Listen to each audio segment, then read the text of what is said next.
वो क्रांतिकारी जिसने महज 24 साल की उम्र में भगत सिंह के साथ आजादी के लिए अपने जीवन को बलिदान कर दिया। वो क्रांतिकारी जिसे भगत सिंह से पहले अंग्रेजों ने फांसी पर चढ़ा दिया था। कॉलेज में भगत सिंह के साथ उनकी मुलाकात हुई और दोनों के बीच ऐसी दोस्ती हुई कि दोनों ने अपने देश के लिए एक साथ जान दे दी। लेकिन एक बार उसने भगत सिंह को कायर और डरपोक कह दिया था। दोस्त उन्हें देहाती बुलाते थे। वो महान क्रांतिकारी जिन्होंने लाला लाजपत राय की मौत का बदला लिया और अंग्रेज अफसर को उड़ा दिया। अनसुनी कहानियों में आपको भारत के महान स्वतंत्रता सेनानी सुखदेव थापर की कहानियां सुनाते हैं।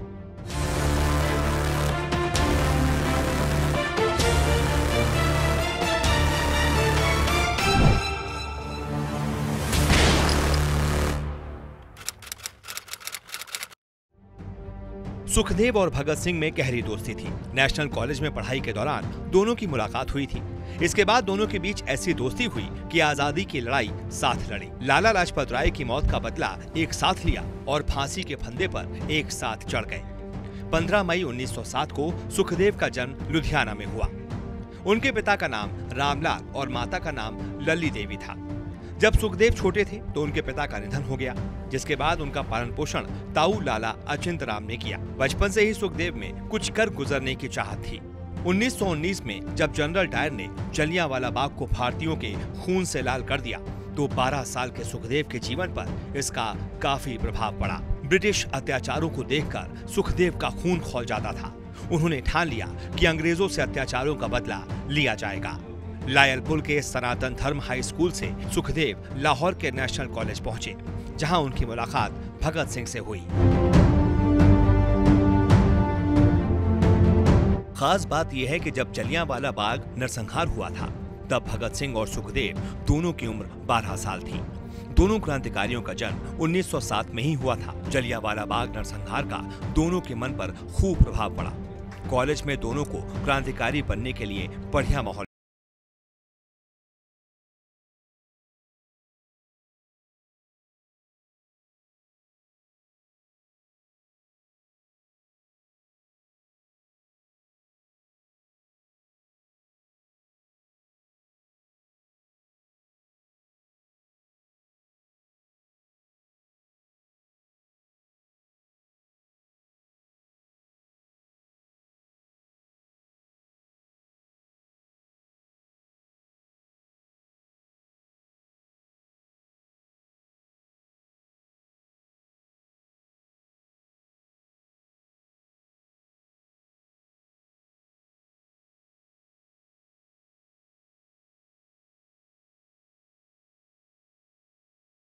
किया तो पंजाब के संगठन की जिम्मेदारी सुखदेव को सौंपी गई। इसी बीच साइमन कमीशन के विरोध में लाला लाजपत राय की अगुवाई में जबरदस्त विरोध प्रदर्शन किया तो एसपी स्कॉट ने लाला साहब पर इतनी लाठियां बरसाई जिसकी वजह से वो घायल होकर गिर पड़े और आखिरकार उनका निधन हो गया। भगत सिंह और सुखदेव जैसे क्रांतिकारियों ने लाला साहब की मौत का बदला लेने का सोचा।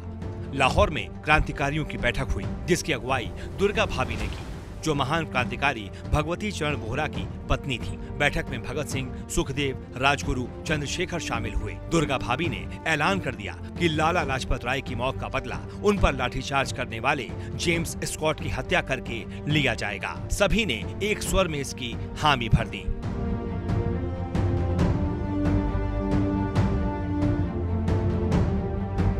बैठक में दुर्गा भाभी ने वहां मौजूद लोगों से पूछा कि ये काम कौन करेगा। सभी क्रांतिकारियों ने हाथ उठाया। सुखदेव स्कॉट की हत्या खुद करना चाहते थे, लेकिन उन्हें नहीं चुना गया क्योंकि वो मुख्य रणनीतिकार थे। इसके बाद सुखदेव ने इस काम को अंजाम देने के लिए भगत सिंह, राजगुरु, चंद्रशेखर आजाद और जयगोपाल को चुना। सुखदेव ने प्लान बनाया कि भगत सिंह स्कॉट पर गोली चलाएंगे, राजगुरु उन्हें कवर देंगे और चंद्रशेखर आजाद उनको वहां से सुरक्षित निकालने के इंचार्ज होंगे और जयगोपाल जेम्स स्कॉट की पहचान करेंगे। तारीख 18 दिसंबर 1928। यही वो दिन था जिस दिन जेम्स स्कॉट की हत्या करनी थी, लेकिन वो छुट्टी पर था। जयगोपाल ने असिस्टेंट एसपी सैंडर्स को स्कॉट समझ बैठा और उन्होंने भगत सिंह और राजगुरु को गोली मारने का निर्देश दिया।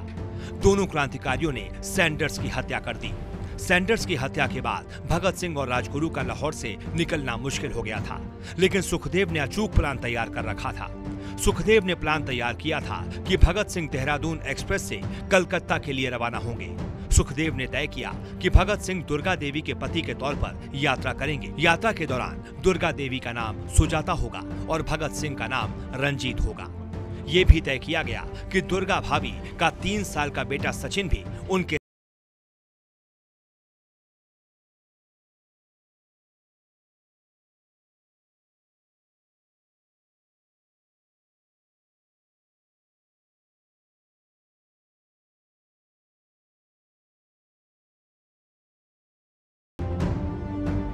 क्रांतिकारियों के बीच सुखदेव को देहाती नाम से जाना जाता था। उन्हें बात बात पर कह-कहा लगाने की आदत थी। साथ ही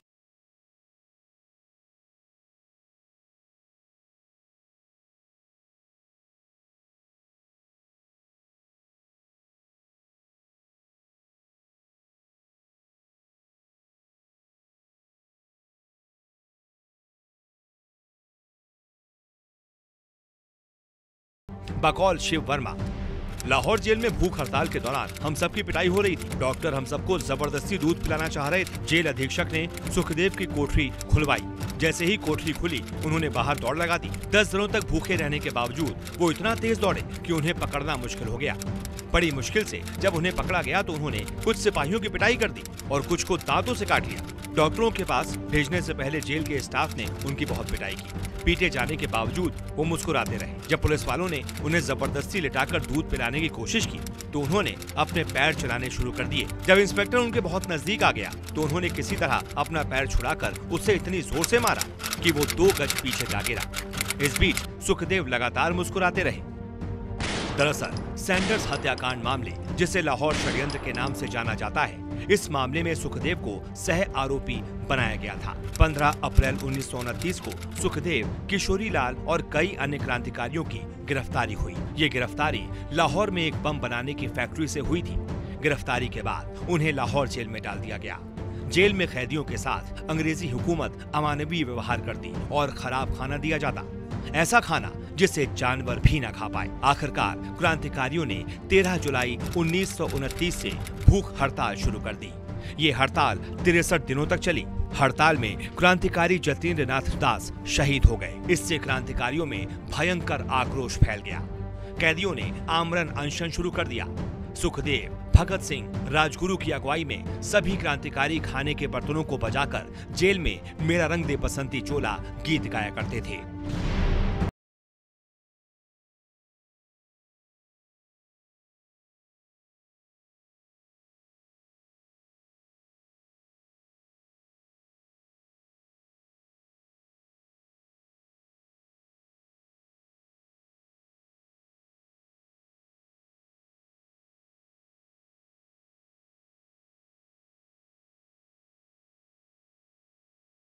फिर जब डॉक्टर उन्हें दूध पिलाकर जाते, सुखदेव मक्खी पकड़कर निकल जाते जिससे उल्टी हो जाए। इसका भी कुछ ज्यादा असर नहीं हुआ। भगत सिंह और सुखदेव के बीच बहुत गहरी दोस्ती थी।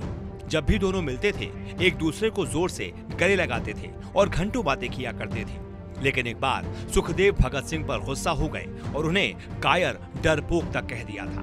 दरअसल असेंबली में बम धमाका करने के लिए संगठन के सेंट्रल कमेटी की बैठक हुई। उस बैठक में सुखदेव मौजूद नहीं थे। बैठक में भगत सिंह ने जोर दिया कि वो खुद असेंबली में बम फेंकेंगे, लेकिन केंद्रीय समिति के अन्य सदस्य इसके लिए राजी नहीं हुए, क्योंकि पुलिस को पहले से ही उनकी तलाश थी, जिसकी वजह से क्रांतिकारियों की कमेटी नहीं चाहती थी कि भगत सिंह पकड़े जाएं। कमेटी ने तय किया कि ये काम दूसरे क्रांतिकारी करेंगे। 2-3 दिन बाद जब इस बात की जानकारी सुखदेव को मिली तो उन्होंने इसका पुरजोर विरोध किया और कमेटी के सदस्यों से खुद बात की कि भगत सिंह को बम फेंकने दिया जाए। लेकिन कमेटी के सदस्य राजी नहीं हुए तो उन्होंने भगत सिंह से सीधी बात की। सुखदेव भगत सिंह पर भड़क गए और कहा, तुम में दम आ गया है। तुम समझने लगे हो कि पार्टी सिर्फ तुम पर निर्भर हो गई है। तुम्हें मौत से डर लगने लगा है। तुम डरपोक हो गए हो। जब तुम मानते हो कि पार्टी के आदर्शों को तुमसे बेहतर कोई नहीं पेश कर सकता, तो तुमने केंद्रीय समिति को यह फैसला लेने क्यों दिया कि कोई दूसरा असेंबली पर बम फेंकेगा। सुखदेव की डांट सुनते सुनते जब भगत सिंह से रहा नहीं गया तो उन्होंने नाराज स्वर में कहा कि तुम मेरा अपमान कर रहे हो। इस पर सुखदेव ने जवाब दिया कि मैं अपने दोस्त के प्रति सिर्फ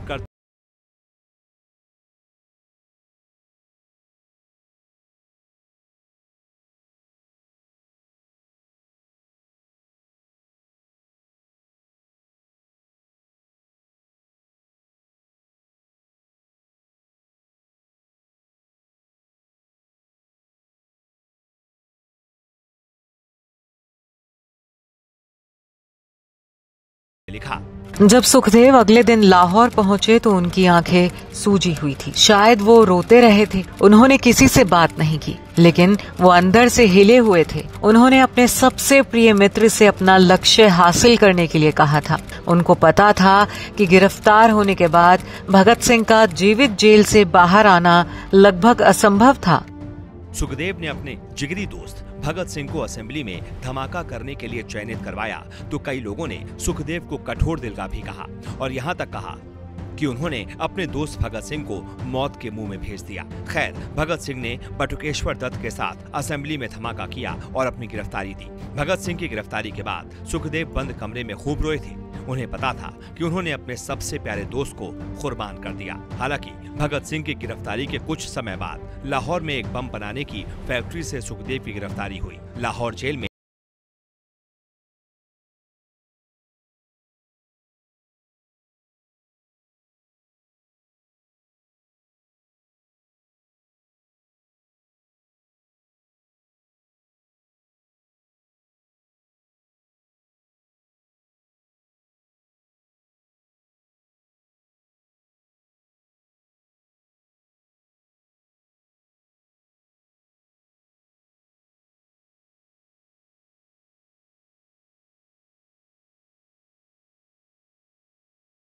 उन्नीस में सुखदेव ने अपने छोटे भाई मथुरादास थापर को एक पत्र सौंपा और उसे गणेश शंकर विद्यार्थी को देने के लिए कहा, क्योंकि वही पत्र को महात्मा गांधी तक पहुंचा सकते थे।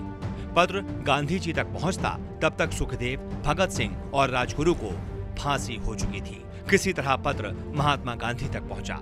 अप्रैल 1930 में महात्मा गांधी ने खुद इस पत्र को हिंदी नवजीवन के अंक में प्रकाशित किया था। पत्र में सुखदेव ने गांधी जी पर भड़ास निकालते हुए कहा था कि अगर वो जेल में बंद कैदियों की पैरवी नहीं कर सकते तो उन्हें इस क्रांतिकारियों के खिलाफ नकारात्मक माहौल बनाने से बचना चाहिए। सुखदेव लिखते हैं, संपूर्ण स्वतंत्रता जब तक न मिले तब तक अविराम लड़ते रहने के लिए महासभा लाहौर के प्रस्ताव से बंधी हुई है। लाहौर वाले प्रस्ताव के रहते हुए भी आपने फिलहाल सक्रिय आंदोलन बंद रखना उचित समझा है, तो भी वो प्रस्ताव तो कायम ही है। आपने समझौते के बाद अपना आंदोलन बंद किया है और फलस्वरूप आपके सभी कैदी रिहा हुए हैं। पर क्रांतिकारी कैदियों का क्या? 1915 ईस्वी से जेलों में पड़े हुए गदर पार्टी के सभी 20 कैदी सजा की मियाद को पूरी हो जाने पर भी अब तक जेलों में हैं। मार्शल कानून के 20 कैदी आज भी जिंदा कब्रों में दफनाए पड़े हैं। यही हाल बब्बर अकाली कैदियों का है। देवगढ़, काकोरी, मछुआ बाजार और लाहौर षड्यंत्र के कैदी अब तक जेल की 4 दीवारी में बंद पड़े हुए बहुतेरे कैदियों में से कुछ हैं। बहुसंख्यक क्रांतिवादी भागते फिरते हैं और उनमें कई तो स्त्रियां हैं। सचमुच आधा दर्जन से अधिक कैदी फांसी पर लटकने की राह देख रहे हैं। उन सबका क्या? लाहौर षड्यंत्र केस के सजायाफ्ता 3 कैदी जो सौभाग्य से मशहूर हो गए और जिन्होंने जनता की बहुत अधिक सहानुभूति प्राप्त की है, वो कुछ क्रांतिवादी दल का बड़ा हिस्सा नहीं है। सच पूछो तो उनके फांसी चढ़ जाने से ही अधिक लाभ होने की आशा है। ये सब कुछ होते हुए भी आप उन्हें अपना आंदोलन बंद करने की सलाह देते हैं। वो ऐसा क्यों करें? अगर आप उनकी मदद न कर सके तो मेहरबानी करके उन पर रहम करें, उन्हें अलग रहने दें। वो अपनी हिफाजत खुद ही बहुत अच्छी तरह से कर सकते हैं। वो जानते हैं कि भावी राजनीतिक युद्ध में सर्वोपरि स्थान क्रांतिकारी पक्ष को ही मिलने वाला है।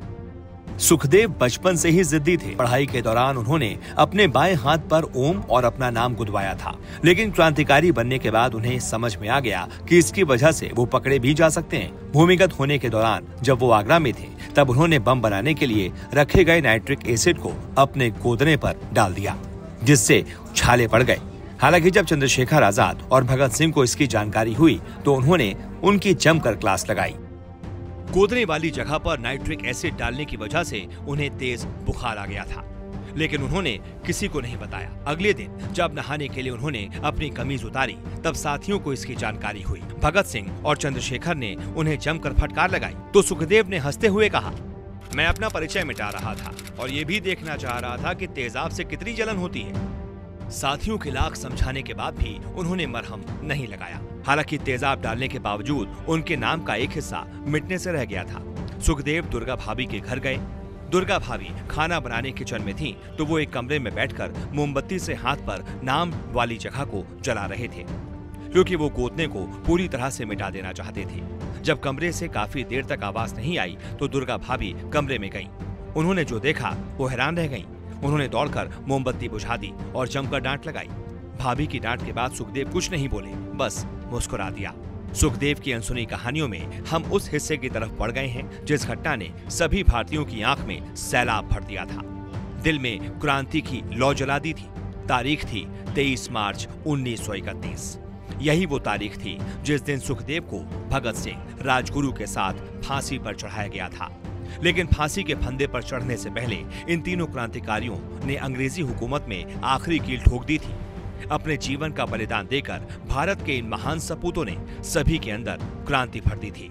सुखदेव, भगत सिंह, राजगुरु को 24 मार्च को फांसी की सजा दी जानी थी, लेकिन लाहौर जेल के बाहर उमड़ती भीड़ की वजह से उन्हें सजा के 12 घंटे पहले ही 23 मार्च को फांसी पर चढ़ा दिया गया। हालांकि तीनों क्रांतिकारियों ने सरकार से मांग की थी कि उन्हें राजनीतिक कैदी के तौर पर फायरिंग स्क्वाड से मारा जाए और अपराधियों की तरह फांसी की सजा न दी जाए, लेकिन सरकार ने उनकी बात नहीं मानी। फांसी के लिए जाते वक्त भगत सिंह बीच में थे, सुखदेव उनके बाएं और राजगुरु उनके दाहिने चल रहे थे। तीनों क्रांतिकारियों का बारी बारी वजन लिया गया और फिर उनसे आखिरी बार स्नान करने के लिए कहा गया। इसके बाद फांसी वाले कपड़े पहनाए गए। हालांकि उनके चेहरे को नहीं ढका गया। सबने फांसी के फंदे को चूमा। इसी दौरान जल्लाद ने पूछा कि सबसे पहले फांसी पर कौन चढ़ेगा। सुखदेव ने कहा, मैं चढ़ूंगा। इसके बाद तीनों को बारी बारी फांसी पर लटका दिया गया। डॉक्टरों ने कुछ समय के बाद तीनों को मृत घोषित कर दिया। पहले तीनों क्रांतिकारियों का जेल में अंतिम संस्कार करने की योजना थी, लेकिन बाहर खड़ी भीड़ की वजह से फिरोजपुर में सतलज नदी के किनारे अंतिम संस्कार का फैसला किया गया। रात में करीब 10 बजे जेल की पिछली दीवार तोड़कर एक ट्रक को अंदर लाया गया और उनके शवों को घसीटकर उसमें डाला गया। सतलज नदी के किनारे शवों को ले जाकर अंग्रेजी हुकूमत ने केरोसिन डालकर जला दिया। 24 मार्च को लोगों ने तीनों क्रांतिकारियों के अजले शव का विधि विधान से अंतिम संस्कार किया। देश के लिए अपनी जान देकर सुखदेव, भगत सिंह, राजगुरु हमेशा हमेशा के लिए अमर हो गए।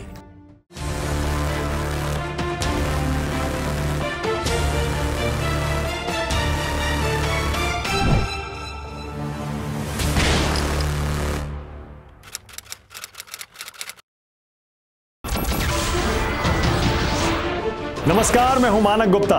अगर आपको हमारा ये वीडियो पसंद आया हो तो इसे लाइक और शेयर जरूर करें और हाँ, हमें सब्सक्राइब और फॉलो करना ना भूलें ताकि आप देश और दुनिया की कोई खबर मिस ना करें। तो जुड़े रहिए हमारे साथ और देखते रहिए News 24।